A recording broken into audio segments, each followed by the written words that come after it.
Hello Gemini, Sun, Moon, Rising, and Venus signs. Kamusta kayo? Sana po yung nasa mabuti kayong kalagayan. Welcome back po sa Star Tarot. Kung bago kayo dito, welcome din kayo. Thank you for your support. I truly appreciate it. God bless you all.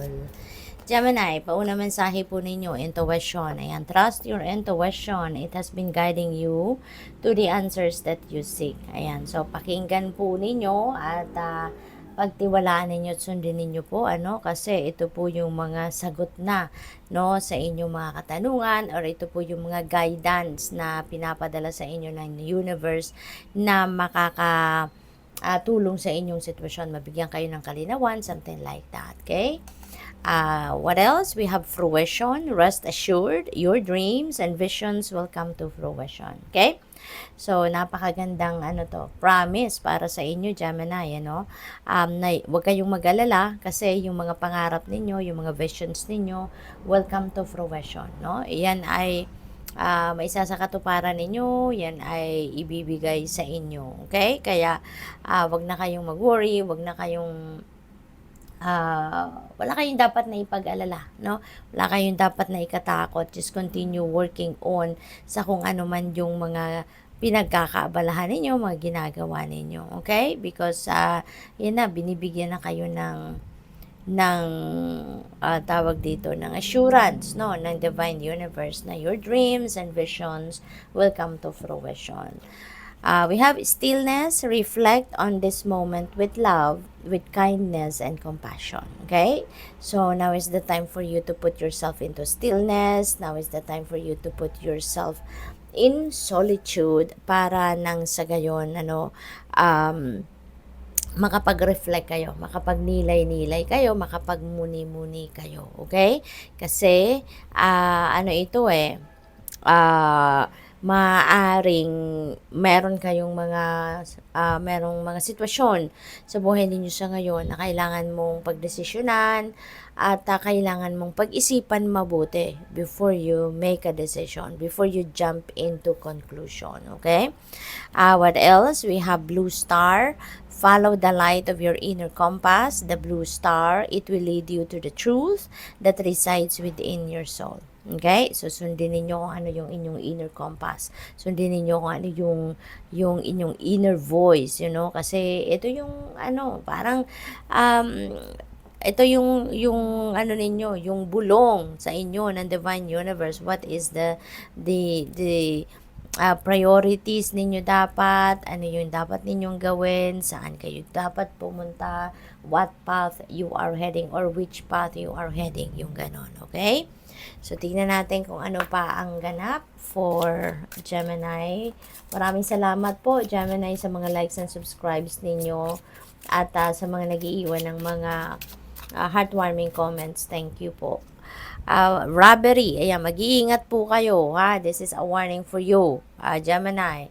Although, since this is a reading for the collective, so hindi naman lahat ng mensahe rito ay magre-resonate sa lahat, hindi lahat ng mensahe rito ay sakto or magsasakto sa bawat isa sa inyo, 'di ba? Kaya yung robbery energy na to, this is a warning for all of you. Mas mabuti na nang nag-iingat, okay? So kailangan mag-ingat, kailangan na heads up ito sa inyo na dapat, asikasuhin ninyo, bantayan ninyo, or i-monitor ninyo yung mga yung mga valuables ninyo, tangible, valuables, yung bahay ninyo, kayamanan ninyo, mga credit card ninyo, mga ATM ninyo, yung mga ganon, investments, titignan po ninyo yan, imo-monitor ninyo as much as possible, 'di ba? Yung mga password natin, lalo na sa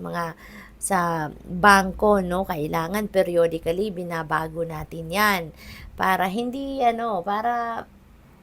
para walang pattern, kumbaga. Kaya, mag-iingat po kayo. Bahay ninyo, dapat laging nakalock. Yung mga CCTV ninyo, make sure na they are working at all times. Nakikita ninyo yung sasakyan ninyo, yung mga alarm system ninyo sa bahay. So, anything, na na valuable sa inyo, dapat ay lagi po ninyong iingatan. Okay? At lagi ninyong babantayan, imo-monitor ninyo.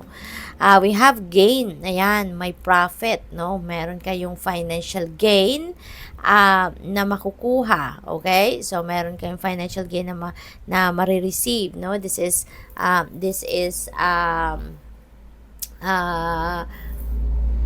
return of investment, or pwedeng yung kita na ninyo ito, no? Siguro sa investment ninyo, or sa negosyo ninyo, or kung ano man, this is financial reward na parating. Blessing, wow, Gemini, napakaswerte ninyo sa ngayon, ano? Mayroong mga biyayang paparating sa inyo, and these blessings are going to make you fulfilled, no? Ito yung magbibigay sa inyo ng sense of fulfillment. Yung blessings na to could be anything, could be in any area of life. Pwedeng magandang pakiramdam, being in good health, yung mga ganon, no? This could be enlightenment, this could be kagaanan sa inyong pakiramdam, clarity, this could be anything, no? Yung blessing na to, pwedeng pera, pwedeng material na bagay. Stop, ayan, hinto daw muna kayo, take a break, take a pause, okay?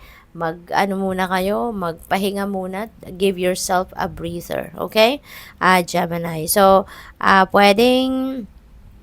kailangan muna ninyo dito na magpahinga, kailangan muna ninyo, tama, kasi meron tayong stillness energy, so maybe this is the perfect time din, no? Nakikita ng universe na tama ngayon, no? Na tama ngayon na magpahinga muna kayo, give yourself a break, no? At baka dahil siguro pagod na din kayo physically, mentally, and emotionally, kaya kailangan ninyo muna na ipagpahinga ang inyong katawan, nang sa gayon makapagpahinga din ng inyong isipan. Alright? So that makapag-focus kayo sa mga bagay na dapat ninyong pag-focusan din muna, no?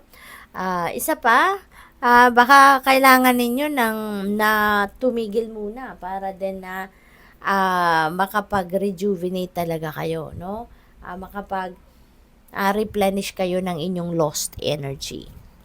We have saving. Wow. So, napakaganda nito kasi parang ang isa din sa mga plano ninyo siguro, or isa sa mga focus ninyo sa ngayon is magsimula kayong mag-save. Magsisimula kayong magtago ng pera.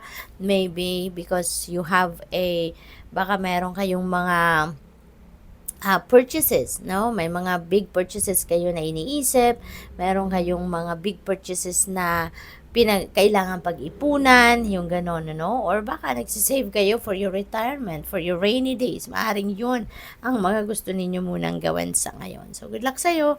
Thank you for watching Love and Light. Namaste.